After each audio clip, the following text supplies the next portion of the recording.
আসসালামু আলাইকুম। লিজাস কুকিংয়ে সবাইকে স্বাগতম। আমন্ত্রণ জানাচ্ছি আমার নতুন একটি এপিসোড দেখার জন্য।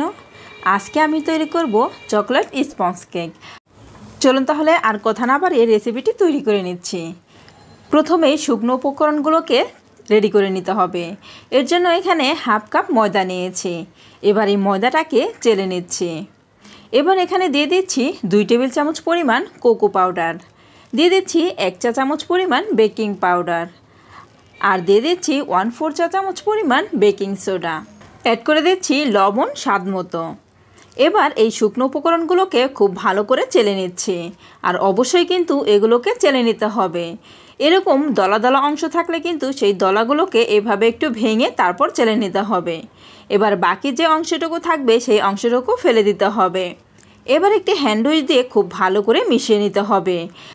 এতে কি হবে, baking soda, baking powder, cocoa powder সব কিছুই ময়দার সঙ্গে খুব ভালোভাবে মিশে যাবে।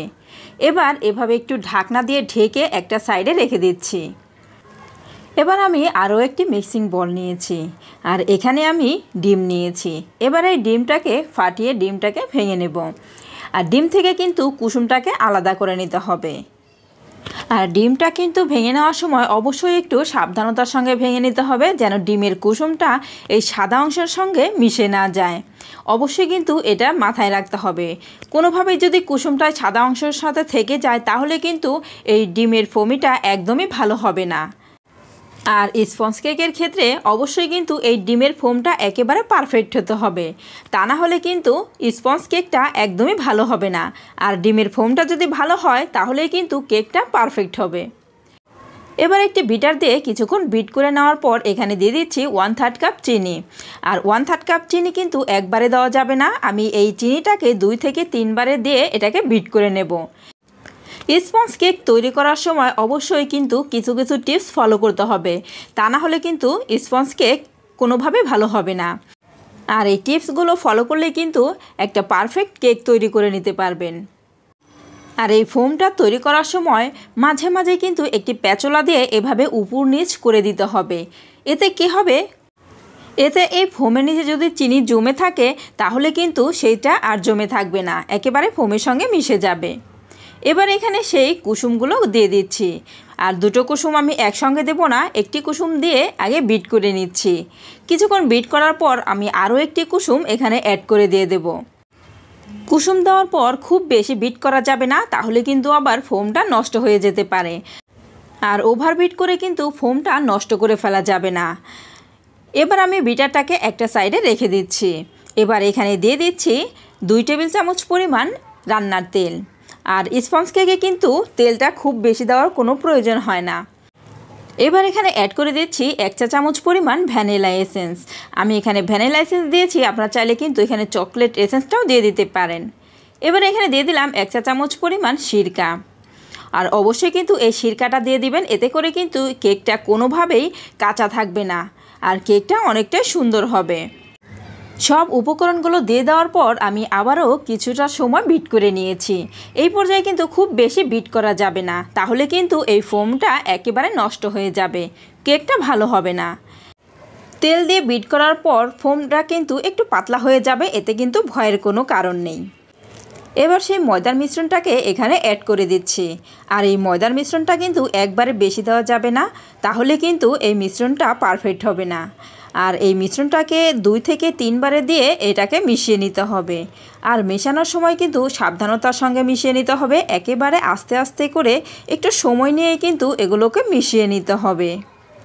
আর এই মিশ্রণটাকে মিশিয়ে নেওয়ার সময় একদিকে ঘুরিয়ে ঘুরিয়ে এটাকে মিশিয়ে নিতে হবে। খেয়াল রাখতে হবে উল্টাপাল্টাভাবে এটাকে মেশানো যাবে না, তাহলে কিন্তু কেকটা বসে যাবে, কেকটা একদমই ভালো হবে না। আমি একটু সময় নিয়ে কিন্তু এই ব্যাটারটাকে রেডি করে নিয়েছি। এবার এটাকে একটা সাইডে রেখে দিচ্ছি। এবার আমি একটি কেক মোল্ড নিয়েছি। এই কেক মোল্ডের মধ্যে দিয়ে দিচ্ছি সামান্য একটু তেল। এবার একটি ব্রাশের সাহায্যে এটাকে ব্রাশ করে নিতে হবে। খেয়াল রাখতে হবে সাইড দিয়ে যেন তেলটা না লাগে, সাইড দিয়ে তেল লাগলে কিন্তু কেকটা চুপসে যেতে পারে। এবার একটি বেকিং পেপার দিয়ে দিচ্ছি, এতে করে কেকটা খুব সহজেই উঠে আসবে, নিচে থেকে লেগে যাবে না। আর এখানে কিন্তু বেকিং পেপারও দিতে পারেন, কিংবা চাইলে নর্মাল সাদা কাগজটা দিয়েও কিন্তু এই কেকটা তৈরি করে নিতে পারেন। এবার এই কেকের ব্যাটারটাকে দিয়ে দিচ্ছি। ব্যাটাটাকে ঢালার সময় একটু উপর থেকে ঢেলে নিতে হবে, এতে ভিতরের বাবলস থাকলে বের হয়ে যাবে। এরপরও যদি কোনো বাবলস থেকে থাকে তাহলে একটি কাঠি দিয়ে কিন্তু এভাবে একটু নেড়ে দিতে পারেন, কিংবা চাইলে এভাবে একটু ট্যাপ করে দিলেও কিন্তু বাবলসগুলো বের হয়ে যাবে। এবার আমি এই কেকটাকে ওভেনে বেক করে নেব। ওভেনে আমি 180 ডিগ্রি সেলসিয়াস তাপমাত্রায় 30 মিনিটের জন্য বেক করে নিয়েছি। কেকটাকে ওভেন থেকে বের করে ঠান্ডা করে নিয়েছি। এবার একটি নাইফ দিয়ে কেটে কেকটাকে বের করে দেখিয়ে দিচ্ছি আমার এই কেকটা কতটা পারফেক্ট হয়েছে। এবার সার্ভিং প্লেটে কেক মোল্ডটাকে এভাবে উপর করে দিলে নিচে থেকে এভাবে একটু ট্যাপ করে দিলেই কিন্তু কেকটা ইজিভাবে বের হয়ে আসবে, একদমই নিচে থেকে লেগে থাকবে না। এবার উপর থেকে আমি এই বেকিং পেপারটাকে তুলে নিচ্ছি।